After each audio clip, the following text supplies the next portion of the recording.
આપ સૌના મંગલમય જીવનની શુભકામના.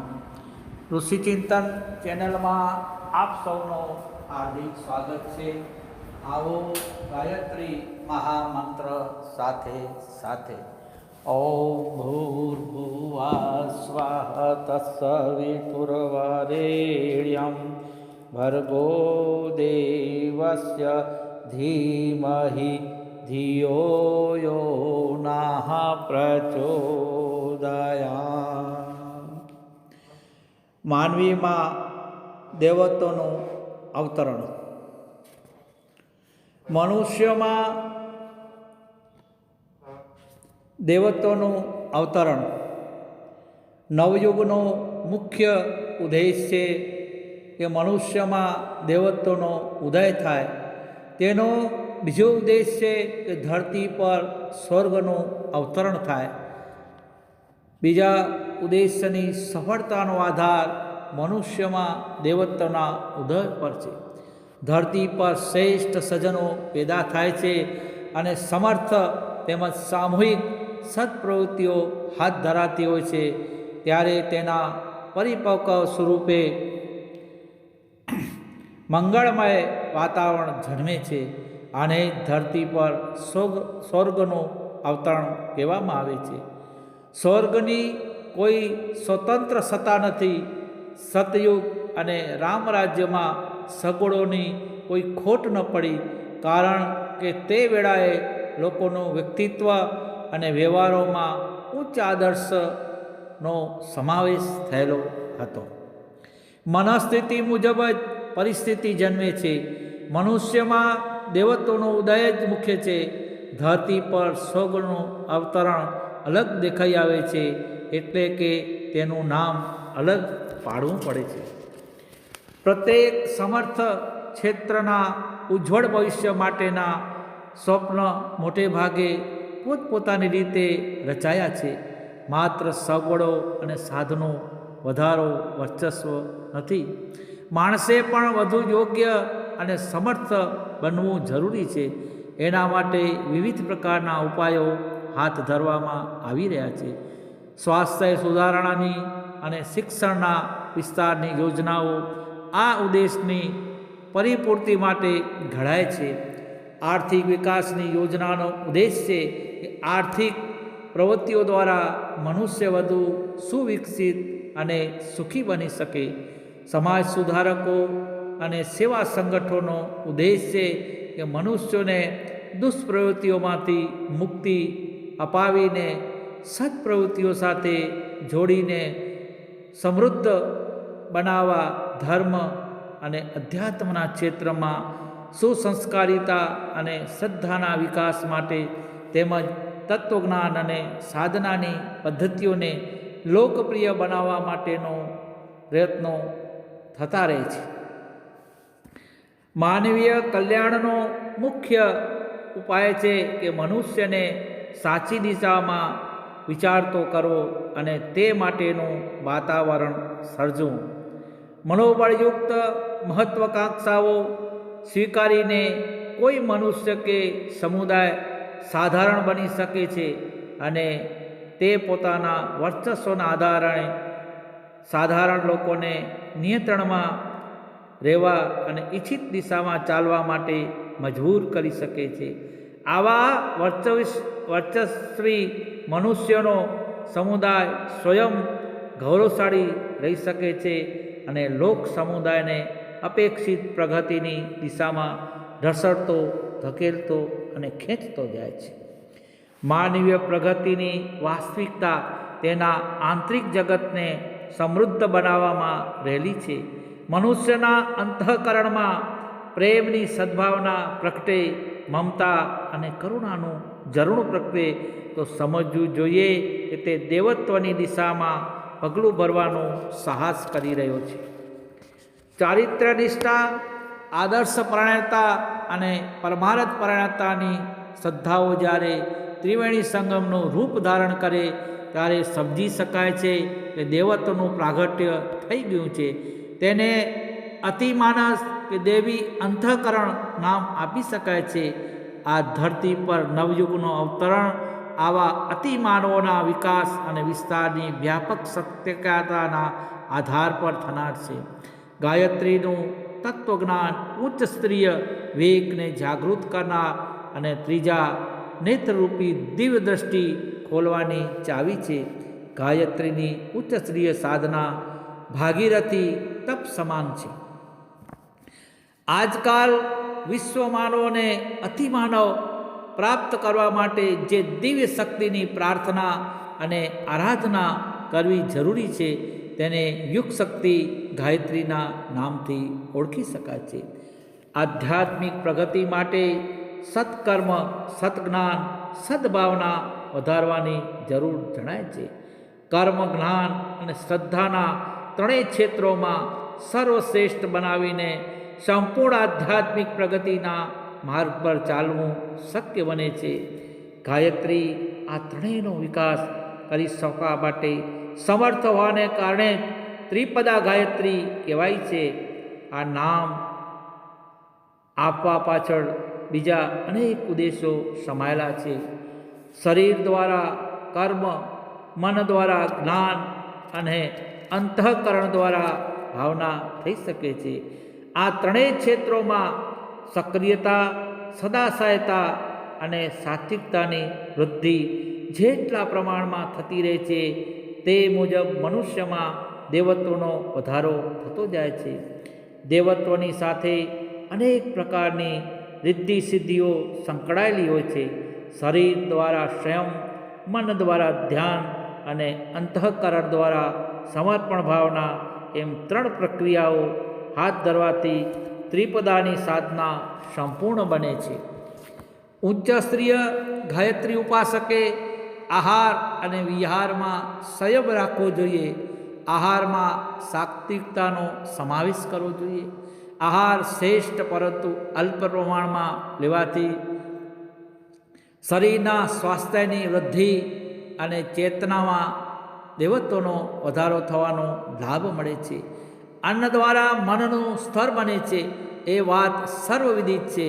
આહાર સંયમને ઇન્દ્રિય સંયમ અને મન સંયમનું પ્રથમ સોપાન માનવામાં આવ્યું છે. તે જ રીતે બીજું સોપાન બ્રહ્મચર્ય છે.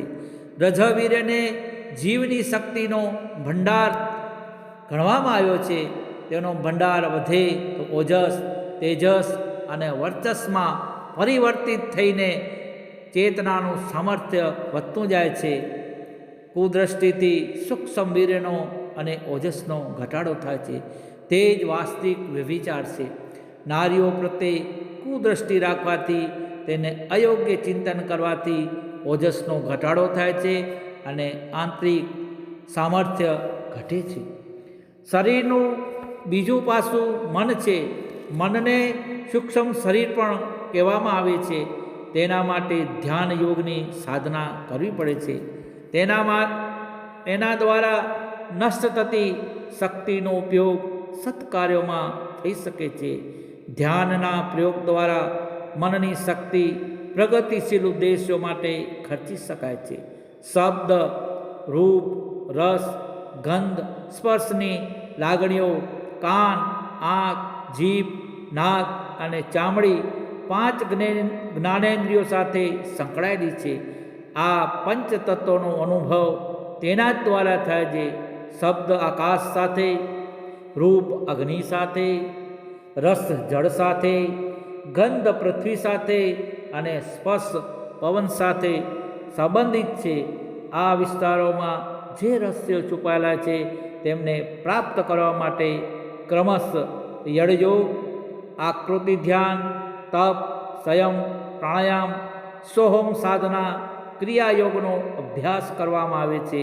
આ 5 હકીકતો પર આધારિત પંચકોશી સાધનાને પંચમુખી ગાયત્રીના નામથી ઓળખવામાં આવે છે.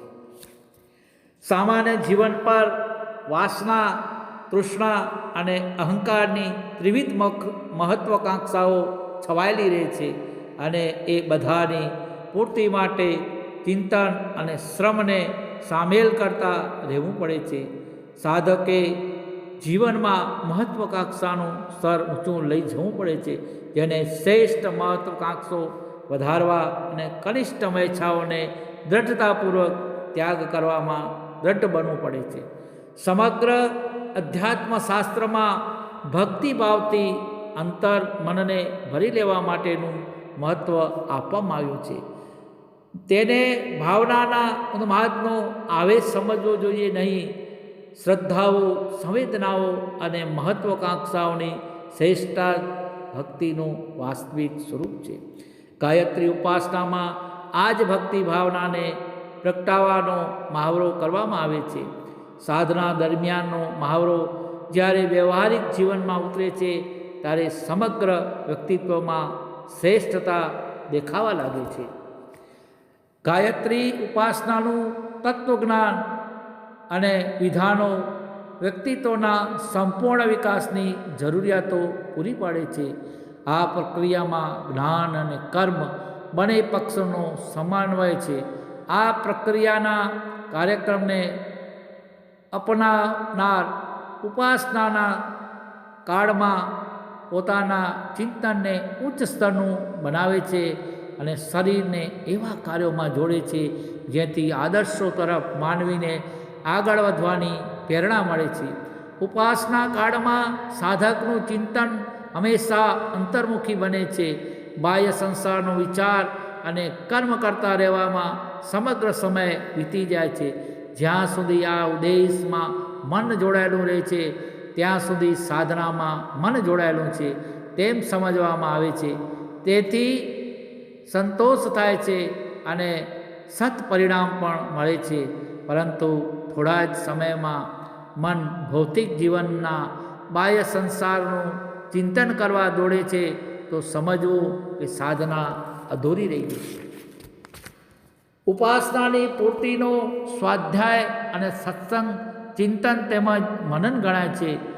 એ દરમિયાન આત્મસમીક્ષા, આત્મસુધાર અને આત્મવિકાસના સંદર્ભમાં વિવિધ સમસ્યાનું સ્વરૂપ અને તેમનું સમાધાન શોધવાનો પ્રયત્ન કરવામાં આવે છે. એને સાધનાના તત્વજ્ઞાનનું પાસું કહી શકાય છે. બ્રહ્મ વિદ્યાનું સમગ્ર માળખું આ માટેનું પ્રશિક્ષણ પૂરું કરવા માટે રચવામાં આવ્યું છે. કથા અને પ્રવચનો આ જ ઉદ્દેશ છે. ઉપાસનાનો ઉત્તરાર્ધ કર્મકાંડ પ્રક્રિયા છે જેની અંદર 4 ચરણો છે: પવિત્રીકરણ, દેવપૂજન, જપ અને ધ્યાન. મોટે ભાગે આ ચરણોમાં જ સાધનાની વિધિ સમાઈ જાય છે. સાધકની રુચિની ભિન્નતા અને પરિસ્થિતિની વિશેષતાને કારણે વિવિધ પ્રકારના સાધનો વિધાનો બનતા રહે છે. સાધના વિધાનો બનતા રહે છે, પરંતુ તે બધાનું જો વર્ગીકરણ કરવામાં આવે તો 4 ચરણોમાં તે બધાને સમાવેશ થઈ શકે છે.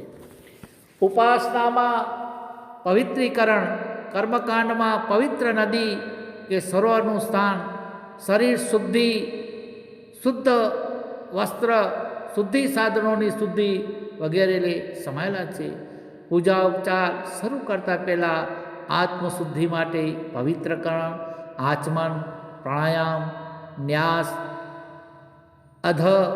અધમકર્ષણ વગેરે ક્રિયાઓ પરિપૂર્ણ કરવી પડે છે. દેવપૂજનમાં પ્રતિપા પૂજન, ષોડશોપચાર પૂજન, સ્તવન, અભિષેક, આરતી, પરિક્રમા, મંદિર દર્શન, સૂર્યદાન, કળશસ્થાપન, દીપસ્થાપન, હવન વગેરે કાર્યો ગણાવી શકાય છે. જપમાં મંત્રના રૂપમાં આવનારા શબ્દ સમૂહોનું રટણ, પુનરાવૃત્તિ, કીર્તન, માનસિક જપ, સોહમ, અજપાજપ, અખંડ પારાયણ, પુસ્તકનું વાંચન વગેરે ગણાવાય છે.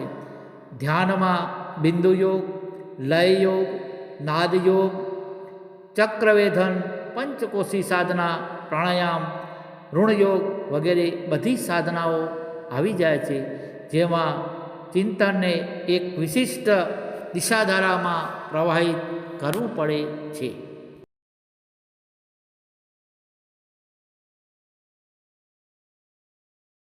ધન, વિદ્યા, બળ વગેરે શક્તિઓના બદલામાં જે રીતે ભૌતિક સુખ સગવડો ખરીદી શકાય છે, તે જ રીતે આત્મશક્તિ દ્વારા સૂક્ષ્મ જગત અને સ્થૂળ જગતની અનેક શક્તિઓ જાગવાની અને તેમને કામમાં લગાવવાની પરિસ્થિતિ સર્જાય છે.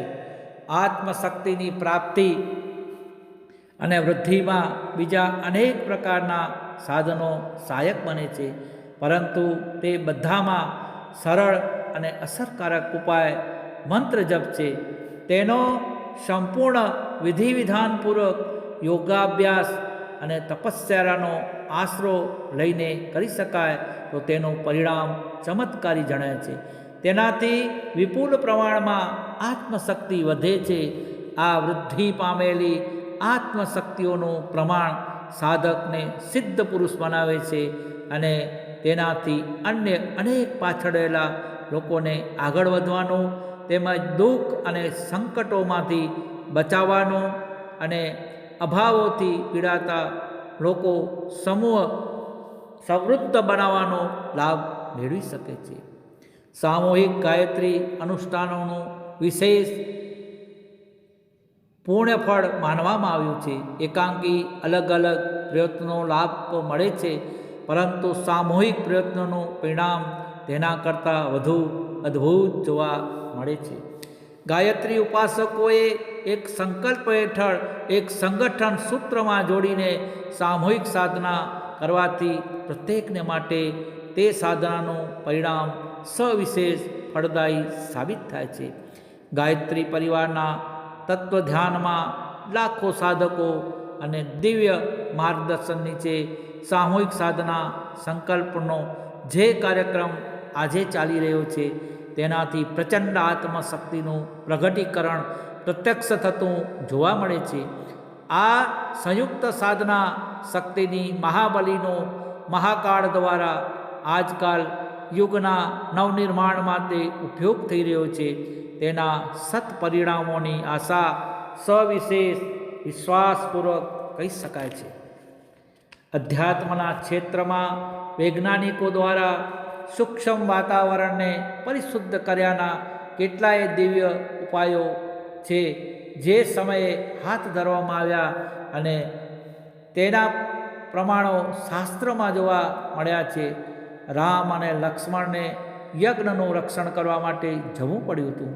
આ પ્રકારના સમાધાન માટેના ઉપચારોમાં યજ્ઞ પ્રક્રિયાનું ઘણું જ મહત્ત્વ સાબિત થયું છે. યજ્ઞોમાં અગ્નિહોત્રની માફક યપ યજ્ઞ પણ છે. અગ્નિહોત્રમાં સાધનોની જરૂર પડે છે, પરંતુ યપ યજ્ઞ વ્યક્તિગત રીતે પરિપૂર્ણ થઈ શકે છે. યજ્ઞ તો સામૂહિક થાય છે. તેમાં યજ્ઞમાં મંત્ર મણી આહુતિ હોમનારની સામૂહિક સાધનાનો ચમત્કાર જોવા મળે છે. જપ યજ્ઞમાં જ્યારે અનેક જપકર્તાઓ સંકલ્પપૂર્ણ જોડાઈને જપ કરે છે, ત્યારે તેનાથી સંયુક્ત શક્તિ પેદા થાય છે. સામૂહિક સાધનાઓ પુરસ્તર કહેવાય છે. તપસ્યા સાથે સામૂહિક સંકલ્પ દ્વારા વિશિષ્ટ ઉદ્દેશ્યો માટે કરવામાં આવેલ પુરસ્ચરણ પણ વાતાવરણમાં અપેક્ષિત અનુકૂળતાઓ પેદા કરે છે. ગાયત્રીને યુગ શક્તિના રૂપમાં અવતરણ પામતી આપણે બધી જ પ્રત્યક્ષ જોઈએ છીએ. યુગ પરિવર્તનની જરૂરિયાત પૂરી કરવા માટે તે પોતાની નિરંતર શાશ્વત પરંપરાને યથાવત જાળવી રાખીને આજના સમયની જરૂરિયાતને પરિપૂર્ણ કરનાર કાર્યપદ્ધતિ અપનાવી રહેલ છે. ઉચ્ચસ્તરીય શ્રદ્ધાઓના અભાવને કારણે વર્તનમાં કનિષ્ઠતાનું પ્રમાણ વધતું જાય છે. આજના સંકટનું કારણ પણ આ જ છે, જેને શ્રદ્ધાઓનો દુકાળ કહી શકાય. શ્રેષ્ઠતા પ્રત્યે શ્રદ્ધાની પરિપક્વતા જ અંતઃકરણમાં સદ્ભાવ, મગજમાં સદ્જ્ઞાન અને શરીરમાં સત્કર્મ બનીને પ્રગટે છે. જો શ્રદ્ધામાં કનિષ્ઠતાથી તત્વો પેસી જાય તો પછી પ્રત્યેક ક્ષેત્રમાં વિકૃતિઓથી જ ભરાઈ જશે. આજના યુગની સમસ્યાઓનું સ્વરૂપ સમજવું હોય તો ઊંડાણમાં ઉતરવું જોઈએ. ઊંડાણથી તપાસ કરતાં એક જ હકીકત જણાય છે, અને તે છે શ્રદ્ધાઓનું સંકટ. શ્રદ્ધાઓના ક્ષેત્રમાં પ્રવેશેલી અસુરતાની સાથે ઝઝુમવા માટે યુગ અવતારે તદનુસાર યોજનાઓ બનાવીને કાર્ય પદ્ધતિ અપનાવી પડે છે. યુગ શક્તિ ગાયત્રીનું કાર્યક્ષેત્ર શ્રદ્ધાઓનું શુદ્ધિકરણ છે. વિચાર ક્રાંતિની લાલ મસાલ આજ તત્વદર્શનની ઝલક જોવા મળે છે. જ્ઞાન યજ્ઞનું સ્વરૂપ પણ આ જ છે. યુગાંતરીય ચેતનાનું અવતરણ આજકાલ આ જ આધારોને સહારે થાય છે. આ ધર્મયુદ્ધ ખરેખર ધર્મ ક્ષેત્રના અંતઃકરણની ઊંડાઈમાં ઉતરીને લડવું પડ્યું છે. આ માટેનો સરંજામ સર્વત્ર પેદા થતો જોવા મળે છે. અવતરણ માટેની ચેતના આ માટેનું માળખું રચવામાં જોડાઈ ગઈ છે. શિલ્પીઓ આ માટેની જરૂરિયાતો પૂર્ણ કરવા માટેના વિવિધ ઉદ્દેશો પૂરા કરવા આજકાલ જોડાઈ ગયેલા જોવા મળે છે. જાગૃત આત્માઓની પ્રવૃત્તિઓ આ એક જ દિશામાં ચાલતી જોવા મળે છે. સામાન્ય સમયમાં ગાયત્રી મહાશક્તિની ઉપાસના અને આરાધના દ્વારા આત્મકલ્યાણનો ઉદ્દેશ સફળ કરવા પ્રસ્તુત શક્તિઓને જગાડવામાં આવે છે અને વધેલા આત્મબળનો લાભ સિદ્ધિઓના રૂપમાં મેળવવામાં આવે છે. પરંતુ યુગ પરિવર્તન માટે તે મહાશક્તિનો કાર્ય વિસ્તાર વધશે. અપેક્ષિત તેજસ્વીતા અને પ્રચંડતા ઉત્પન્ન કરનારા વિશિષ્ટ કાર્યો હાથ ધરાશે. આજકાલ તે મુજબ બની રહ્યું છે. આ સંદર્ભમાં ગાયત્રી તત્વજ્ઞાનની સમજ પ્રત્યેક મનુષ્યને આપવી અને તેનું પ્રથમ સોપાન છે. તેના આધાર પર તેની જરૂરિયાત, ઉપયોગિતા, સામર્થ્ય અને ગરિમાને સમજવી શક્ય બનશે.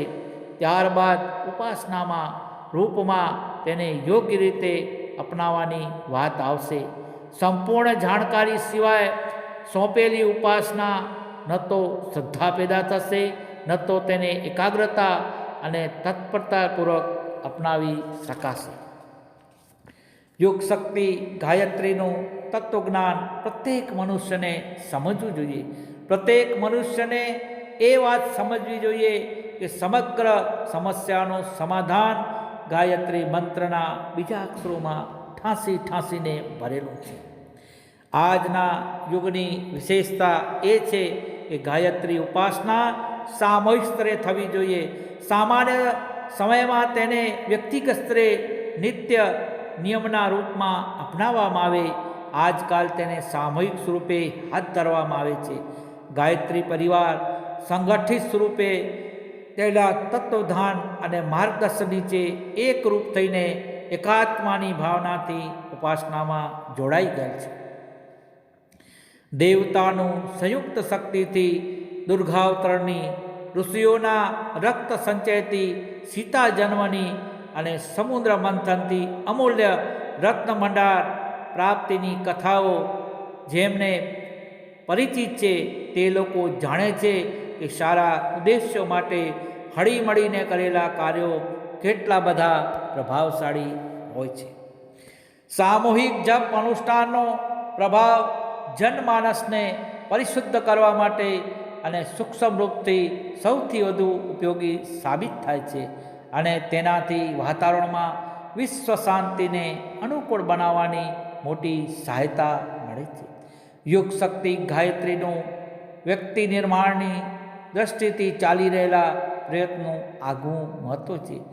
તે પ્રયત્નો સામૂહિક રૂપે હાથ ધરવાથી વ્યક્તિ અને સમાજ બંનેનો સમાન રૂપથી લાભ મેળવવાની તક મળે છે. ગાયત્રી મહાશક્તિની અવતરણ પ્રક્રિયાનું ત્રીજું સોપાન છે પરિવાર ક્ષેત્રમાં તેનો પ્રવેશ અને શુદ્ધિકરણ.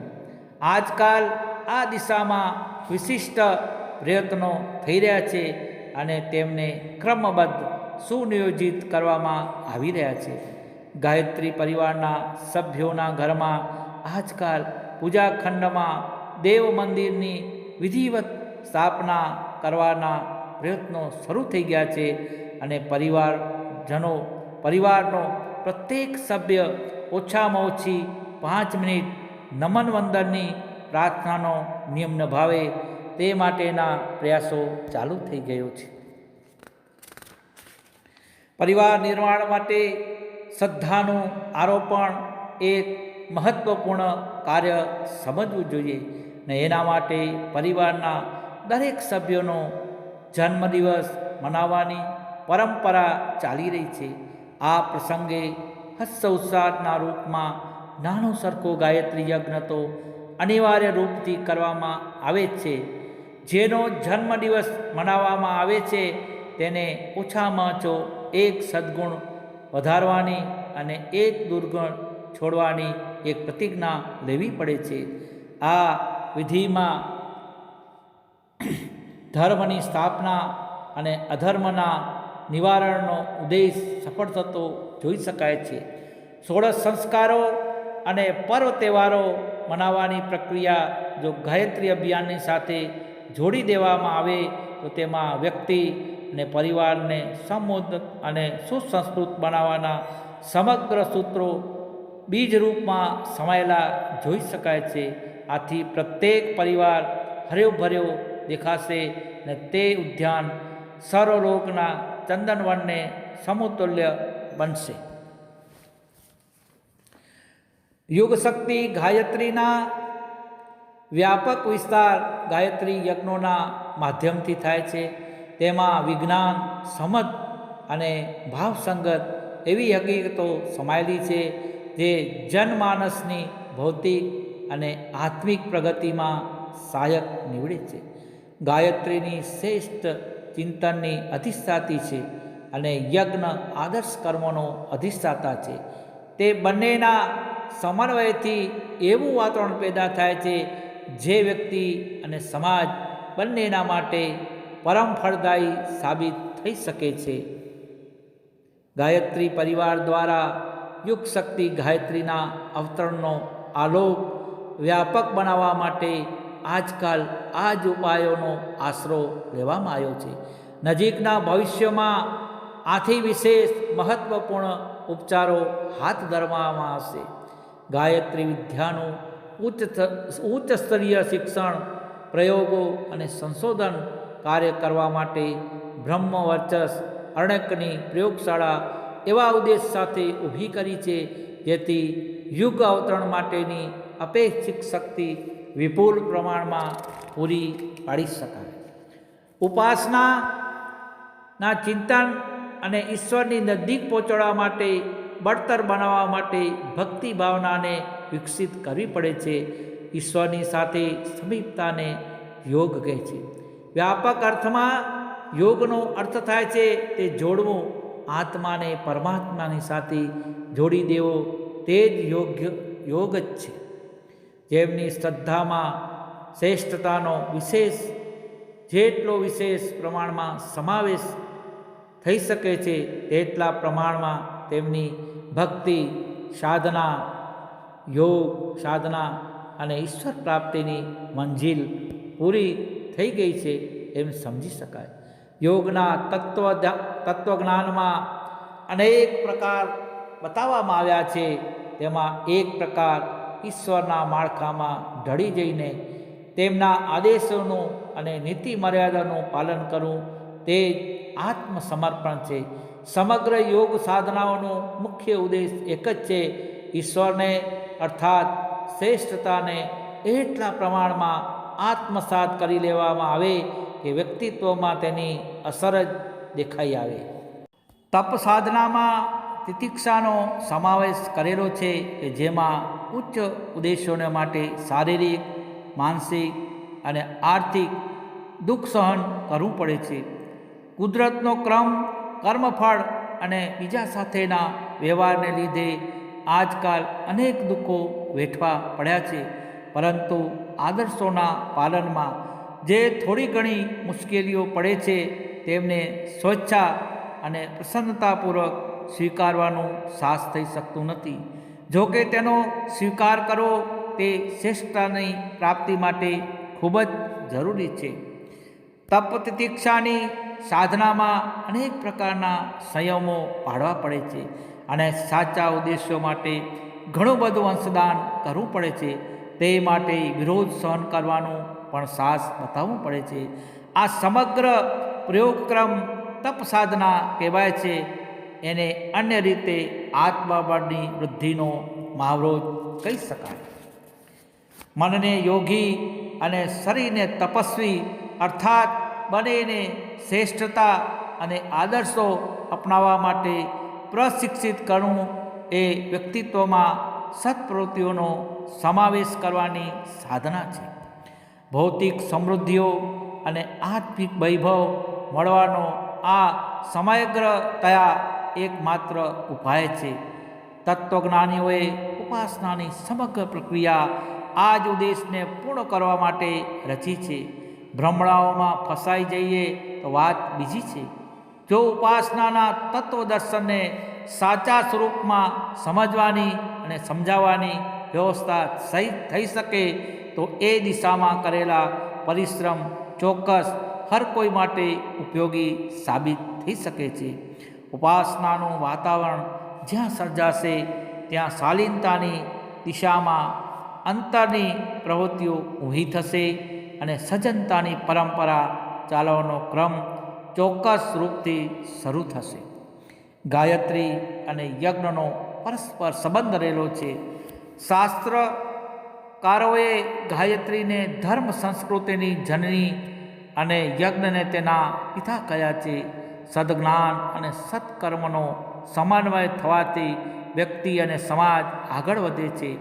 આ હકીકતમાં ધ્યાનમાં લઈને સદજ્ઞાનની અધિષ્ઠાતી ગાયત્રી, સત્કર્મનો પ્રતિનિધિ યજ્ઞને દેવ સંસ્કૃતિ રૂપી રથમાં જોડાયેલા બે પૈડા માનવામાં આવ્યા છે.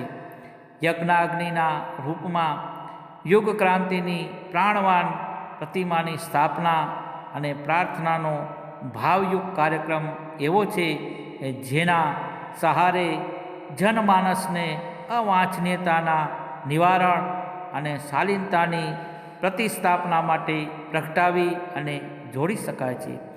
યજ્ઞ પ્રક્રિયા દ્વારા સૂક્ષ્મ જગતનું શુદ્ધિકરણ કરવા અને દિવ્ય શક્તિઓનો સહયોગ પ્રાપ્ત કરવા માટે એવો આધાર બનાવી શકાય છે જે સામાન્ય ભૌતિક પ્રયત્નોથી શક્ય બની શકતો નથી. શ્રદ્ધાનો અર્થ છે ઈશ્વર પ્રત્યેનો વિશ્વાસ. ઈશ્વર પ્રત્યે વિશ્વાસનો અર્થ છે કે તેના ન્યાયપ્રાણતા પર વિશ્વાસ અને કર્મફળની સુનિશ્ચિતતા પર ગાઢ શ્રદ્ધા.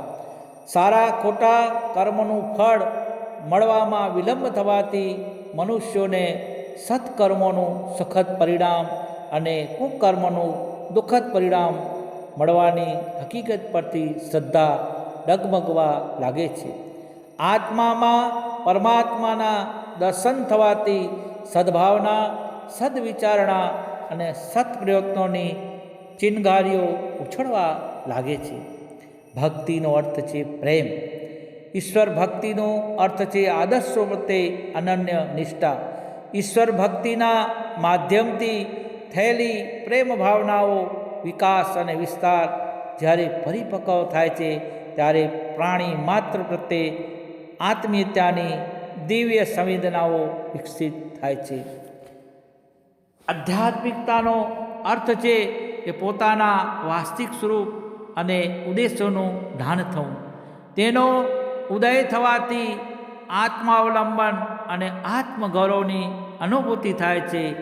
આત્મા અવલંબનનો અર્થ છે આત્મા નિર્ભરતા. આત્મનિર્માણની જવાબદારી પોતાના ખભા પર ઉઠાવી પોતાની પરિસ્થિતિઓનું કારણ અને મનસ્થિતિને માનવું અને બહિરંગી ક્ષેત્રની પ્રગતિ માટેના પ્રયત્નોની શરૂઆત આત્મિક ક્ષેત્રમાં અપેક્ષિત સત્પ્રવૃત્તિઓનો વ્યવહાર જીવનમાં ઉતારીને કરવી.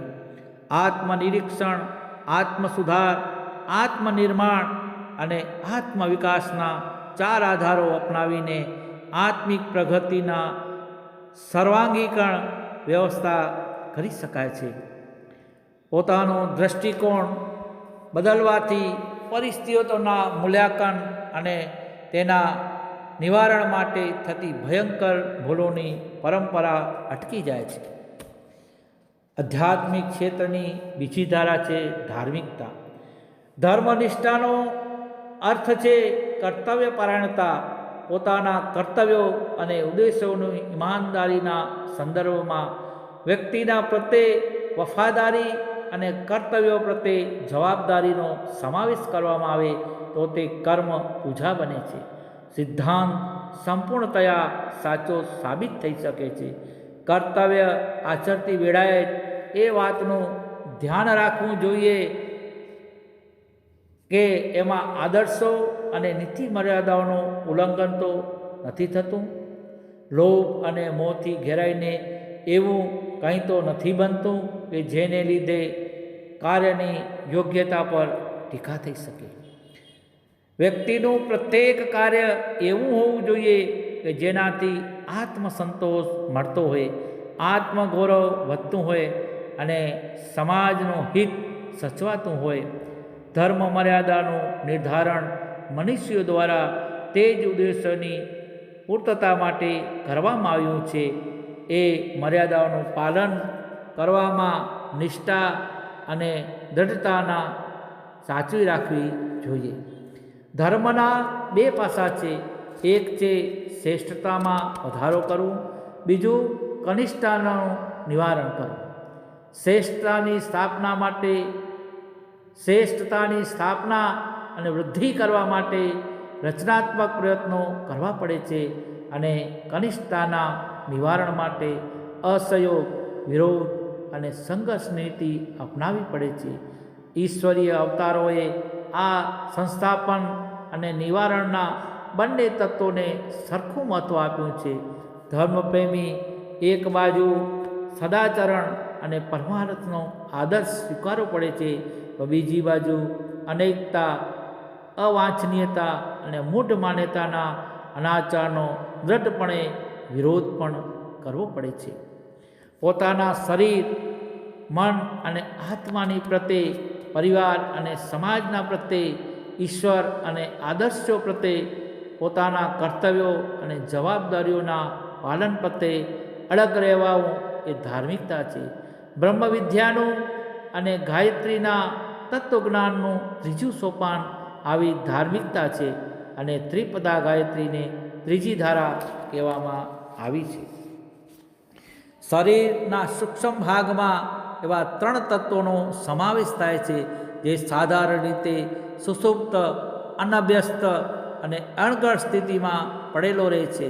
તેના પ્રત્યે ધ્યાન પણ જતું નથી અને તેમને જાગૃત કરવાનો પ્રયત્ન પણ થતો નથી. પરંતુ જો તેમને જગાડવામાં, વધારવામાં અને સ્વભાવમાં સામેલ કરી શકાય તો સમજવું જોઈએ કે ભૌતિક પ્રગતિનો બંધ માર્ગ ખુલી ગયો છે અને ભાગ્યોદયની ચાવી પ્રાપ્ત થઈ ગઈ છે. આ ત્રણેય સદ્ગુણોનું નામ છે શ્રમ, વ્યવસ્થા અને સંયમ.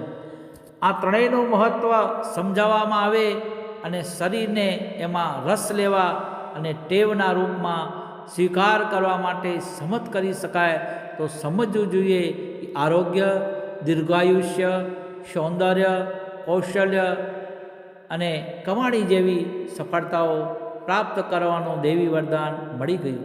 સંયમ અને વૈભવ એક જ સિક્કાના 2 પાસા માત્ર છે.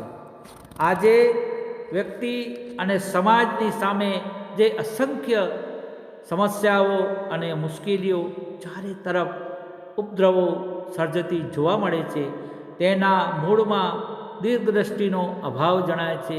શ્રદ્ધાઓનું સંકટ, ચરિત્રનું પતન અને ઉદારતાનો અભાવ જ વિશ્વ સંકટના રૂપમાં માનવીના અસ્તિત્વને પડકાર આપી રહેલ છે. સાધનોની ભરમાર હોવા છતાં પણ મનુષ્યને અનેક સર્વપક્ષી સંકટોનો સામનો કરવો પડે છે. તેનું કારણ કે માનવીના દૃષ્ટિકોણમાં કનિષ્ઠતાનો સમાવેશ ગણાવાય છે. સ્થિતિને બદલવા માટે જનમાનસનું શુદ્ધિકરણ જ એકમાત્ર ઉપાય છે. યુગ નિર્માણ મિશનની લાલ મસાલની જ્યોત આ જ ઉદ્દેશ માટે પ્રગટાવાઈ છે અને જ્ઞાન યજ્ઞનું, ધર્મ અનુષ્ઠાનનું આ જ ઉદ્દેશ માટે જ છે. સૂક્ષ્મ શરીર અને મનની બીજી ગૌરવશાળી વિશેષતા છે સત્સાહસ. સત વિવેકના આધાર પર કરેલા નિર્ણયો આ જ આધાર પર ક્રિયાશીલ બને છે. શ્રેષ્ઠતાની પ્રવૃત્તિઓ અપનાવવાનો ન તો આપણને અનુભવ હોય છે, ન તો સ્વજનોનું પ્રોત્સાહન હોય છે. સમાજમાં તે માટેની પરંપરા નથી. દરેક દિશામાં સંકુચિત સ્વાર્થપરાયણતાની નીતિ અપનાવવાની સલાહ મળે છે. આવી સ્થિતિમાં શ્રેષ્ઠતાનો માર્ગ અપનાવવા માટે એકાંકી સાહસ કરવું પડે છે અને એકલો જાનેરેનો સંકલ્પ કરવો પડે છે. આ દિશામાં ચાલતી વેળાએ સ્વજનો અને મિત્રોની મજાક, ઉપવાસ, અસહયોગ અને વિરોધ પણ વેઠવો પડે છે. તેઓ આ પ્રકારના સાહસને મૂર્ખતા, અવ્યવહારિકતા અને નુકસાનકારક ભૂલના રૂપમાં જુએ છે અને પોતાના સહજ મોહ અને પરંપરાગત રિવાજના આધાર પર આવી હિંમતને અયોગ્ય ગણે છે. અસ્તુ.